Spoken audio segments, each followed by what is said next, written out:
that better? Is that better? Can you hear me now? Okay. Here we go. Getting ready to, getting ready for the next heavyweight fights. Here we are with the next heavyweight fights. We have Anthony Joshua fighting the ranked number 13th Pulev. And who's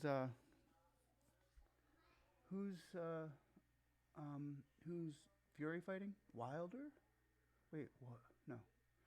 And Fury is fighting the ranked number 1 contender in the world, which is Deontay Wilder. So we have Fury fighting number 1.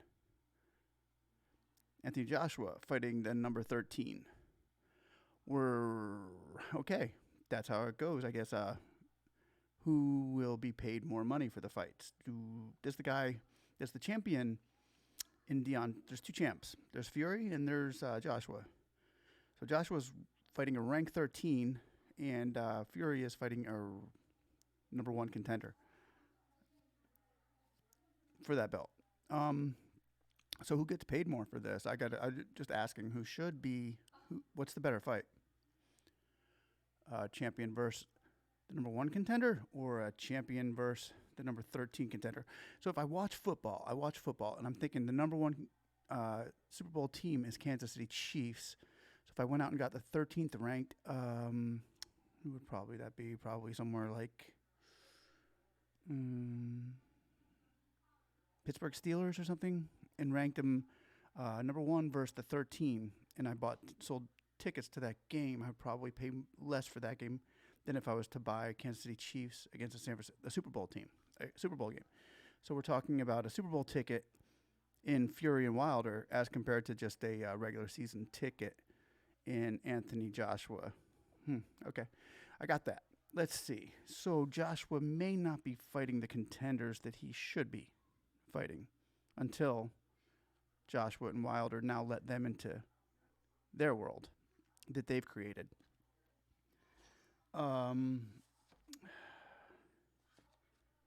What do you think about that? I'm here. I'm open for. I've had a lot of haters here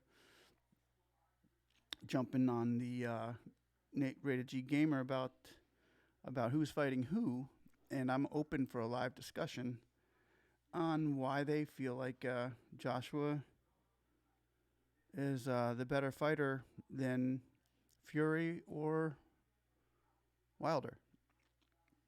Because by the looks of it, he's been padded. He's been given he's been set up to look pretty good. So, I don't know. I'm going to say, wait a minute, let me get out of here. Done. And pick, let's go here for a second. Just show you something. I'll try this. Just another fighter. No, he ain't just another fighter. This guy is a wrecking machine, and he's hungry. Hell, you ain't been hungry since you won that belt. Oh, what are you talking? Title defenses. What do you mean easy? They was handpicked. There you go, Joshua. That one's for you. How about this one? If we go here. Good fighter, and instead of that, you became a leg breaker to some cheap second-rate loan shark. It's a living? It's a waste of life. For 6 years you've been sticking it to me. I want to know how come. You don't want to know. Yeah, I want to know how come. You want to know? I want to know how. Okay, I'm going to tell you. Because you had the talent to become a good fighter. And instead of that, you became a leg breaker to some cheap second-rate loan shark. It's a living? It's a waste of life. For 6 years you've been sticking it to me. I want to know how come. Okay. Anyway, I'm here for those that would like to debate about this. I'm sure I don't see anybody now, but I've had a lot of them talking about it. While we're waiting for those people that are out there that are seeming to be quiet tonight, the Joshua fans who just can't have a normal discussion about who's better instead of hating on each other, we ain't got to do that. Let's just talk facts here. I'm going to read you an article about the latest, because I heard AJ might be having to give one of his belts to Usyk. And this is the newest news: is Anthony Joshua will unexpectedly hold the World Boxing Organization title fight after confirming a mandatory defense for International Boxing Federation. Joshua was originally given the choice between facing a number one contender in Alexander Usyk or the IBF's counterpart in Kubrat Pulev. It says that Anthony Joshua was given the choice. The decision came back of both calling their stipulations at the time prior to losing. That was before Joshua lost the belt to Ruiz. So in devastating fashion, he lost it to Ruiz. AJ had been ordered to battle Pulev next. So I guess maybe this isn't AJ's fault that he's got to fight Pulev. I don't know. Regaining the straps again against overweight Ruiz in a superior to boxing display, Joshua's further delay meant the WBO joined the mandatory four. So eventually, after some debate, Joshua chose Pulev. It was then thought the WBO would strip Joshua, or at least the very least, he'd vacate for Usyk. So there might be a vacated belt that Usyk will be able to take claim to.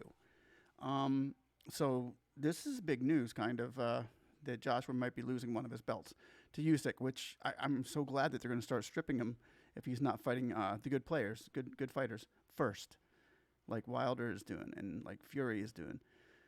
Okay, it would then be a strip of Joshua, or at least very least he'd have to vacate it for Usyk, the number one contender, who it will be watching Anthony Joshua fight the ranked 13th contender. Anyway, it's not known whether Joshua, the Matchroom Eddie Hearn, here we go. This obviously hasn't been the case. A deal between Joshua and the Matchroom box promoter Eddie Hearn, he's so good for the game, and WBO President Paco Valcarel has seemingly been reached. It's not known whether Joshua will drop the title after the Pulev battle or then move immediately forward with the Usyk encounter. More will be revealed after the summer's blockbuster at Tottenham Stadium. Joshua cannot wait for the first bell on June 20th when he fights Pulev. I'm defending my heavyweight world title, states Joshua. I'm back in my home city after some time away, a spectacular stadium built in North London. I'm honored to bring boxing community from all over the world to witness us make history with the stadium's first heavyweight world title fight against the ranked 13th contender. The belts go back up in the air, and nothing will stop me from being victorious, he added. Of course nothing will stop you from being victorious. You're fighting Pulev, a ranked 13th, a number 13th guy. You're skipping over 12 other people because you got Wilder and Fury that are here. Then you got your 2, 3, 4, all the way down to 13. You're skipping over 12 people. 13 people to fight somebody. Of course nothing's going to stop you from being victorious. If it does, then it would be like a Ruiz, even worse than Ruiz. Anyway, is an AJ fight worth more than a Fury Wilder fight? Is an AJ with a number 13 contender worth more than a Wilder fight? I would like to know. Any thoughts on that? I'd like to know. I don't think so. Why would somebody pay more money to see AJ fight Pulev when nobody even knows who Pulev is? So why is he going to make $20 million to fight this guy or whatever he's going to make instead of Fury and Wilder making 13 times more?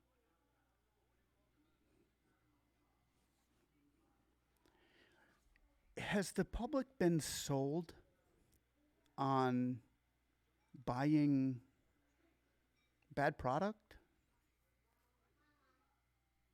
Or are we only being given the option of a bad product to buy? Because over here we got two products. We have a product of Joshua and who he fights. Who he's fought lately has been Ruiz. or we have a product of Fury and Wilder.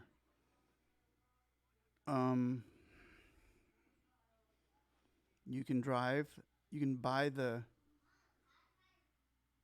little Chevy Sprint for $50,000, or you can buy the Cadillac for $1,000.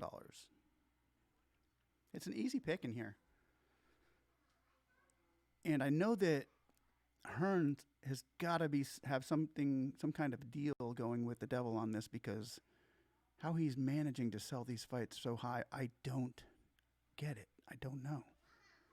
I'm here talking people, and I'm waiting for these AJ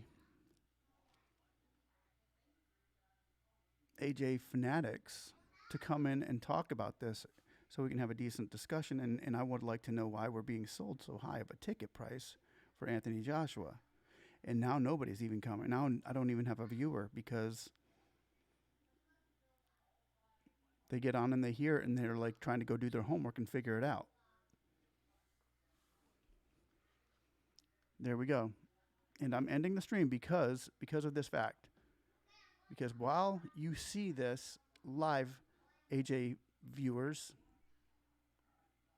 and you don't want to confront me live, but you'll write stupid stuff in the comments that really are just hate-based, I'm just wondering if you really don't trust in your guy as much as you say you do.